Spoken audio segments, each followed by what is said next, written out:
नमस्कार, मी सागर जोशी. TV9 मराठीमध्ये आपलं स्वागत. आपल्याला टॉप 9 घडामोडी पाहायच्याच आहेत, मात्र तत्पूर्वी शरद पवार यांच्या लोणावळ्यातील दौऱ्यासंदर्भात महत्त्वाची बातमी आहे. शरद पवार लोणावळ्यामध्ये आता कार्यकर्ता मेळाव्यासाठी दाखल झाले. तुतारी फुंकत आणि मोठ्या क्रेनच्या सहाय्याने हार घालत शरद पवार यांचं जंगी स्वागत करण्यात आलंय. शरद पवारांवर जेसीबीद्वारे पुष्पवृष्टी देखील करण्यात आलेली आहे.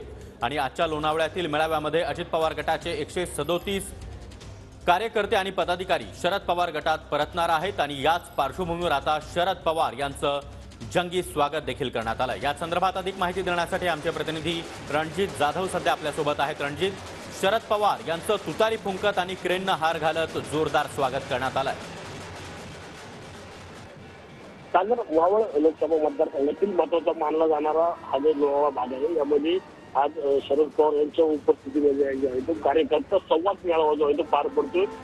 काही दिवसापूर्वी लोणावळ्यातील 137 जणांनी जो आहे तो अजित पवार यांच्या गटातून जो आहे तो राजीनामा दिला होता. त्यानंतर हे 137 जण जे आहेत ते शरद पवारांना भेटल्यानंतर शरद पवारांनी तत्काळ जो आहे तो आज या ठिकाणी कार्यकर्ता मेळावा जो आहे तो या ठिकाणी केलेला आपल्याला पाहायला मिळत आहे.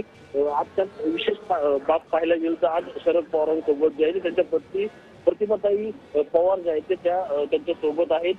त्यामुळे आपण पाहिलं तर या ठिकाणी आज शरद पवार यांच्या गटाकडून जे आहे ते जोईने असं स्वागत शरद पवारांच्या या ठिकाणी करण्यात आलं.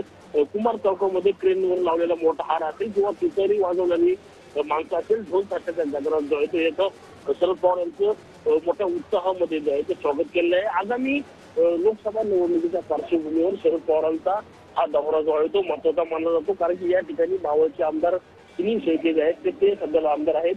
त्यांचा पगडा जो आहे तो या ठिकाणी मोठा आहे. त्याच पार्श्वभूमीवर जे आहे तर शरद पवार यांचा मेळावा हा जो आहे तो महत्वाचा मानला जातो. आगामी निवडणुकीच्या संदर्भामध्ये जो आहे तो आता शरद पवार नक्की काय बोलणार याकडे आता लक्ष जे आहे ते आपल्याला द्यावं लागणार आहे. सागर, नक्कीच रणजित, शरद पवार यांच्या या मेळाव्याकडे आपलं लक्ष असणार आहे. धन्यवाद तुम्ही दिलेल्या या सविस्तर माहितीसाठी.